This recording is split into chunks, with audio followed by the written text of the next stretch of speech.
Hello everybody, welcome back to another episode of the Professor's Lab. We have some more story and plot questions for you today. So, you have been warned. Here there be spoilers. Let's dive right in. You guys have a whole bunch more questions. James Quinzel Wilson. Will we ever know what Tegan has been up to during all of this time in a story or chapter book format? Probably not. Not in a book or like official format. But Tegan's still out there, still doing stuff. We've kind of known what the character would be up to, just in case. She has never given up the search for the research team and what happened to them. They've been a lot of very interesting places, and personally, I would love to do like a mini-series on like what they did, and maybe that'll happen someday. But the game has gotten like really complicated since she left, so I don't have like an itinerary for you of like where she's been. But just know she's been out looking for the research team and information about them, and yeah. Do you ever plan on having an official website to put up character bios, both player characters and NPCs, as well as all the amazing artwork from the series so far? We have danced around the idea for a while. Obviously, licensing is a little tricky, a little difficult. So it's unlikely you'll ever see any kind of like module, adventure book, source book, anything like that, unless we get some kind of a licensing deal or permission to do so. As for like, would we make a wiki or something? That comes up a lot. I would love to. I feel like we're in a bit too deep to do it for the TOTS game, but I would love to at some point. That way you guys could help me keep up with my nonsense. That would be great. I would love to know where everybody is and what I've done. Also, Riot and Big Liz win.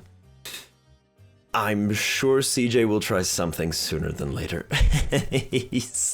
CJ likes to poke the bear, even if it's covered in acidic poisons. I'm sure we'll see something soon. Another, I guess, lore question to tag along with the other three. Is Dee a descendant of one of Percy's siblings or cousins rather than Percy himself, due to the last few moments of the Ragnarok campaign? Or did some other stuff happen afterwards that returned Percy and crew back to normal? Or was the last of Ragnarok in an alternate universe and the events of the last episode played out just a bit differently? Okay. You have been warned. Henceforth, I am going to fully explain Ragnarok right here and now. If you haven't watched the series, I really encourage you to go do it. It was a lot of fun. We put a lot of work into it.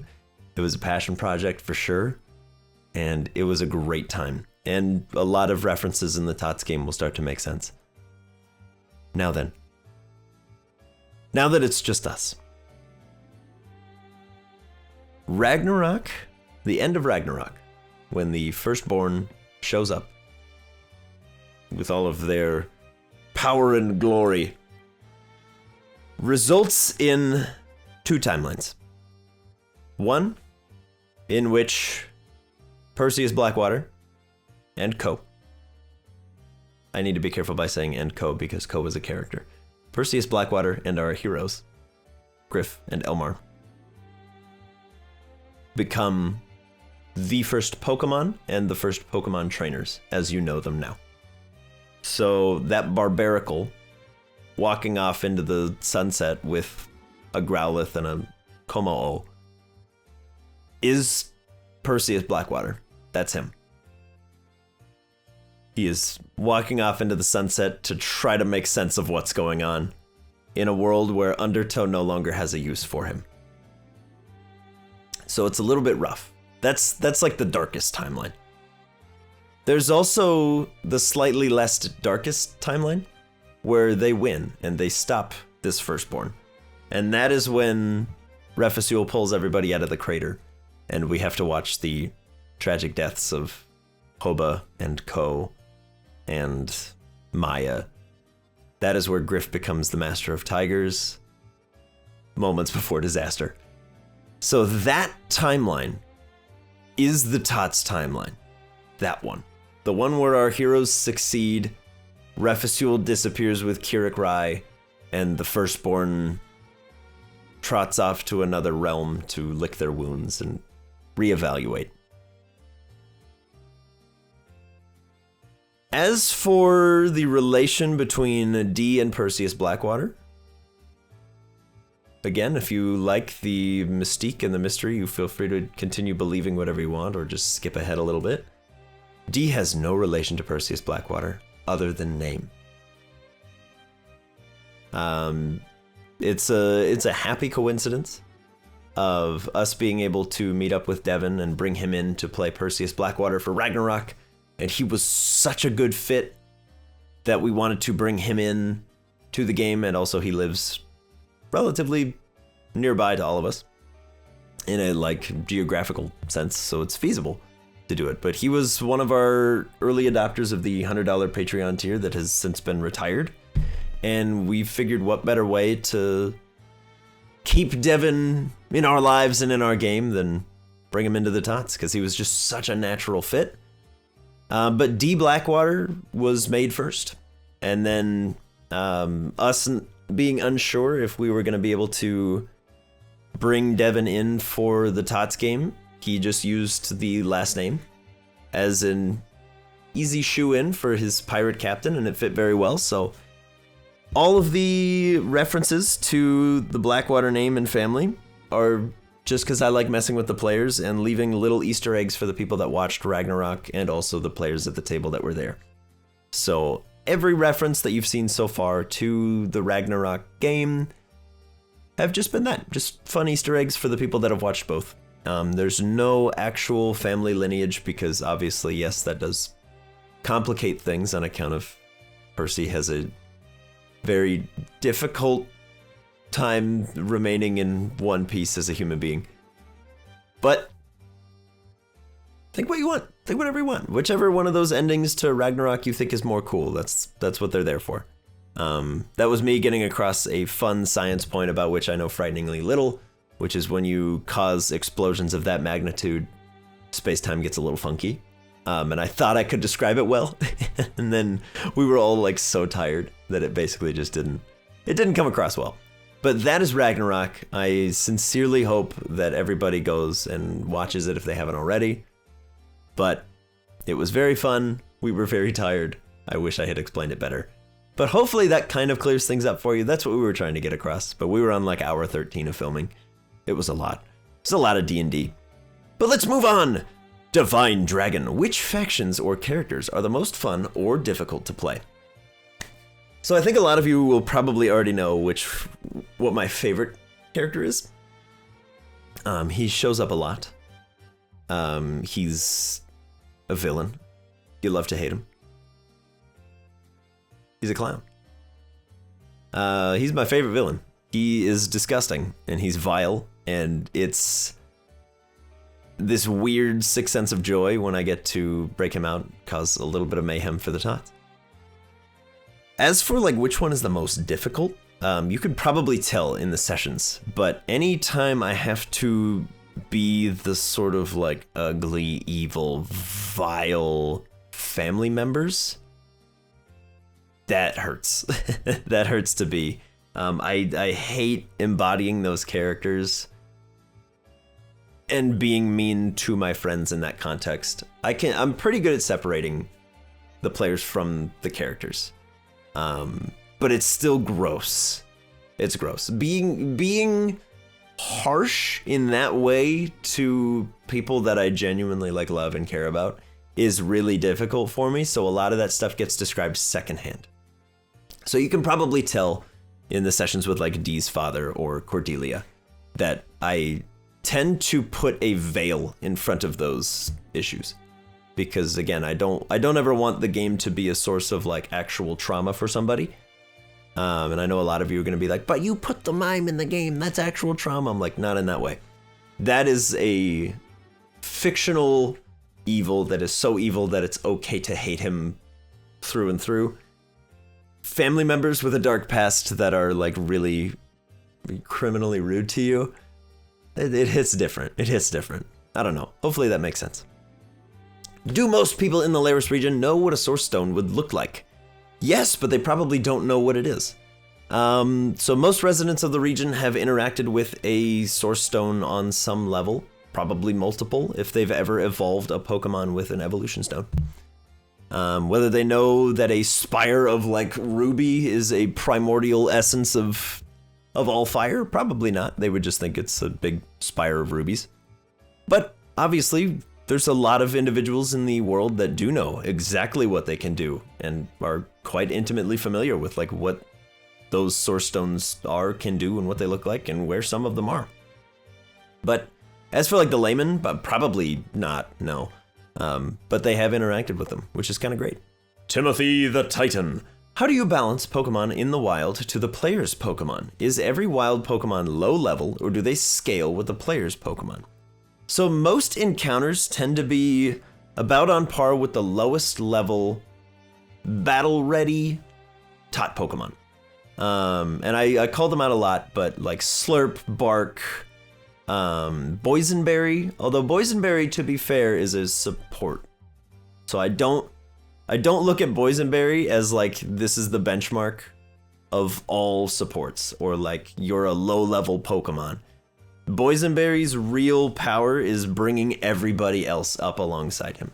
So I hesitated to put him in that list, but he still kind of falls in there. He doesn't have a ton of HP, his AC's reasonable, his attacks do a reasonable amount of damage. So a lot of the things that you'll see tend to be around that level, unless they're on par with like Riot, and we'll touch on Riot in like the next question and a few after. But yeah, they don't really scale with the player's Pokemon. I don't worry about giving them something that's so strong that they then feel compelled to use it. That's your prerogative. If you want to catch another stronger Pokemon and leave your team in the PC, you can do that. That's kind of the spirit of the source material. So I'm not going to deny you that opportunity, but if you leave your team in the box, they don't really get stronger that often. It's kind of difficult. That was sort of what the Manor was meant to do, was help the ones they already had go up. But I don't really scale wild Pokemon. If they're really, really strong, like Shirley, they do typically get edited after they get captured, because there's a point of like encounter design and then team member design, and you kind of need to meet in the middle, because a fun encounter makes for a miserable team member for everybody else. Because if something is so far and away better than everything on everyone else's teams, it kind of outshines everybody. So we do a lot of balancing, but everything is homebrew, so it's a mess. So a lot of stuff gets scaled constantly. Hopefully that kind of made sense. Moving on! Matthew Turner. I had no idea Riot was counted as a boss. I just thought the Ekans encounter was a particularly unfriendly encounter role. Do encounter tables include the possibility of random bosses? I think boss is the incorrect term for Riot, and I have used it a lot in the past. Riot was a boss in the sense that he was exceptionally difficult to catch. He was a very independent creature and still is, and had and still has a very negative disposition towards the kids. He has no desire to be on a team. That's why he's always so eager to just go out and feed. So he had a super low catch chance. The random encounter tables usually have one or two things kind of similar to that, and a lot of stuff in the middle. Lots of things like the poison Giraffarigs. That was on a random encounter table. Earlier in the game, when it was a little bit more prevalent, Kadabras were on there a lot. Things like that showing up. And we're going to roll right into Echo Fanta, who has a question that's going to piggyback very nicely onto this one. So well done, both of you. Echo Fanta wants to know, when deciding what Pokemon are wild encounters, do you just use what you think should be there, or do you also consider what the Tots might want to use? For example, Joel likes Mareeps, so Milo encounters the party killer Mareep, and then Eunice. A good mixture of both is what I have found to be great. Very early on in the game, and occasionally throughout the campaign, I have asked the players what their favorite Pokemon are. And then I have asked what their characters' favorite Pokemon are. And I try to fit those in where it makes sense. So obviously every encounter table isn't just like, here's a bunch of Mareeps so that Joel can have a Mareep, or something similar to that. I'm blanking on any other examples, but that's the one that was mentioned, so that's what's on the top of the dome. But having like red puppies show up, like a Growlithe, because we thought Maya was so cool, so let's bring a Growlithe into the game. Putting a Mimikyu in the forest for Bentley, that was something I did for Ben, never with any intention of them actually catching the Pokemon. That's not the purpose of it. It's just putting those in so that the players kind of get excited about something that they're seeing. But that's kind of how I do random encounter tables. Maybe someday I'll do a video on them, but I haven't done like a written down random encounter table in a very long time. We touched on it in the one Quinn's Guide video, but Quinn's Guide's a whole other, that's a whole other can of worms. But we've covered that in enough places, so let's move on. Goldie! The only question I would have is a story or mechanical one. So firstly, I noticed that some of the episodes are more lighthearted, while others dive into darker subjects. Is your game always set in a more gory setting, or is it lighthearted? Another unrelated question is, are the other regions the same as in the games / anime, or are they different? So I have taken to calling our campaign Tonal Whiplash. It was something I never intended for it to happen, because it can be very jarring. I try to give the tots time to be themselves and do things and experience what they want to experience. Similar to the questions about like Xantha and fixed points in time. I tried to let the tots have time to exist, but my main catalyst for how and when things happen in the game is what are my villains doing and when do they take action and what does that look like. So sometimes I will put things close by, like the criminal blimps in Fola, where I'll just see if the players want to get involved and just see what they do. They don't have to. That would have sorted itself out because the goons were so incompetent. But they did, and they got a little bit of praise for it, and that was me kind of just testing the water. Them leaving the airship over in Xantha, because again, it was pretty far, and I don't think it would have been the right decision for them to go immediately, because they didn't have all the information. Those are events that, whether or not they want to get involved, they really don't have to, but things are going to unfold, and they have consequences. Actions always have consequences. The game was never intended to be like dark or gory or gritty or anything like that. It kind of just happens. But I think it's a good mix. I think the players handle it well, and hopefully it's kind of entertaining to watch. But that's kind of what it is. I think it just hits differently because the protagonists are children. So anytime there's like threat of maiming, it just hits different. Hello, it's me again from the editing bay. I realized I didn't actually answer the second question here, so I'm just going to do it now real quick. The other regions from the games and anime are just names. That's all they are. Nothing else is the same. There's no like real resemblance to anything that you might be familiar with. Just totally forgot to answer this question. Went off on a tangent on the other thing. But basically, all the other regions that we've mentioned so far are just the same in name. But let's dive in. We're going to do another bookworm rapid fire round to bring this one home. Ever since Fusel, Lord Ridgemont, I've had a few questions. What was up with the ballroom, and why were so many people trapped in there, and were they released? So this is one of the rewards that the tots gave up for being stubborn. The ballroom serves a very, very specific purpose for Ridgemont Manor that I can't tell you about yet, because it's still a thing in the world. There were a lot of people in there for a lot of different reasons. But as part of their deal, yes, many of them were released, but they got to leave where they entered. So we didn't really touch on it because they didn't exit in the haunted woods into Wilhelm Manor. So that was not a thing that we got to see.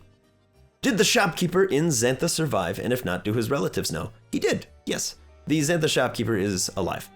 I did a poor job of describing the carnage of Xantha. I just said there were a lot of bodies. More than half of them were criminals, so... A lot of Xantha that survived simply left because they didn't see a point in trying to rebuild what was a ghost town before this big explosion. And the Pokemon gym's no longer operational, so there's going to be almost no tourism up there. So there's really no point in rebuilding that town in their eyes, so they left. Is Howl a guardian, or is the soul the guardian and Milo just kept the original amnesiac body? Howl's story is very complicated, that's all I can say. In-game, you can catch Porygon and Rotom, but is that possible in Laris? Could someone point a ball at a Poryphone and catch the Porygon, making it run? Yes, but no. Yes and no? Yes, then no. Let me explain. Yes, you can catch Porygon and Rotom. Absolutely. The Poryphone is a capture device. So you cannot catch a Porygon in a Poryphone because it's already been caught. So unless you have some altered way of using a privateer ball, then no. You would not be able to catch them. If the trainers were to practice or go to one of the schools, could they learn maneuvers like in the anime?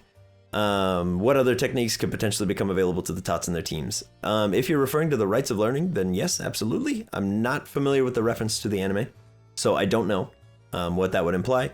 But the rites of learning served their purpose. It got the players thinking creatively about what moves they would want to teach their Pokemon. So I gave them that. That was... The rites of learning were me saying, these are the things that I'm okay with you doing in the game. Have at it. It's a playground. So yes, they could go back there and like actually practice again, but they're already doing the stuff that they were learning there. So I think that's been kind of working great.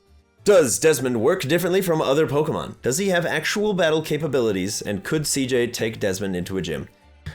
Jordan and I have had a lot of conversations about this. There's a lot of talk of like weaponizing Desmond. Desmond works very differently from other Pokemon.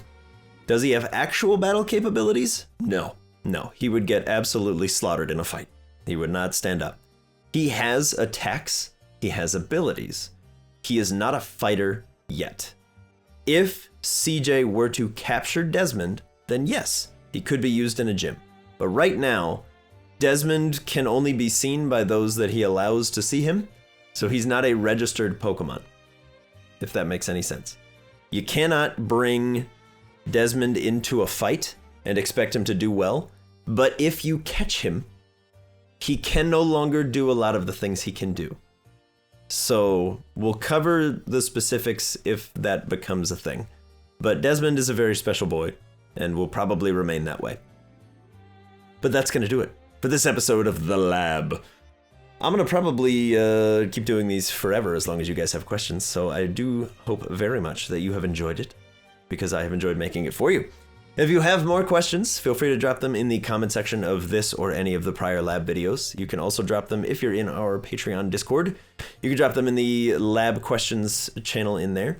But I will say the YouTube comments are the easiest ones for me to find and keep organized. So please feel free to keep throwing those in there if you have questions or comments or need elaborations on any of the things that we've talked about today. So stay tuned for that and some more questions. But until then, I love you all very much. Thank you so much for your questions, and I'll see you next time. Goodbye!